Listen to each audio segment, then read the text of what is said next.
જય શ્રી રામ મિત્રો, good morning. કેમ છો? મજામાં? આજે આવી ગયો તો મેળી ઉપર, કેમ કે આજે ઉત્તરાયણ હતી એટલે.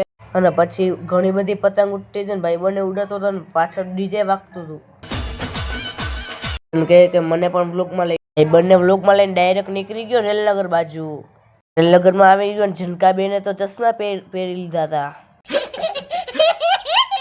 અને પછી ડાયરેક્ટ આવી ગયો પતંગ જગાવવા માટે ને બધા કહીએ કે વ્લોગમાં અમને બધાને લઈ લે. મેં કીધું હાલો લઈ લઉં.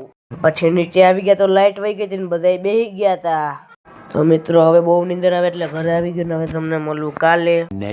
તો ગુડ આફ્ટરનૂન મિત્રો, કેમ છો? કેમ કે આજે 12 વાગે ઉઠીને ડાયરેક્ટ જ આવી ગયો મેળી ઉપર ને હું મારો ભાઈબંધ જ હતા ખાલી. ભાઈબંધ ઉઠીને તરત જ મેળી ઉપર પતંગ ઉડાડવા આવી ગયો. આજના મારા મિની વ્લોગમાં વ્લોગ સારો લાગ્યો હોય તો લાઈક કરો, જય શ્રી રામની કમેન્ટ કરો. પછી મળું તમને આગળના મિની વ્લોગમાં. મિની વ્લોગ આગળનો જોવો હોય તો ફોલો કરતા જજો. તો મળું તમને આગળના મિની. બધાને જય શ્રી રામ, જય Shri Ram and bye bye, bye bye, bye bye.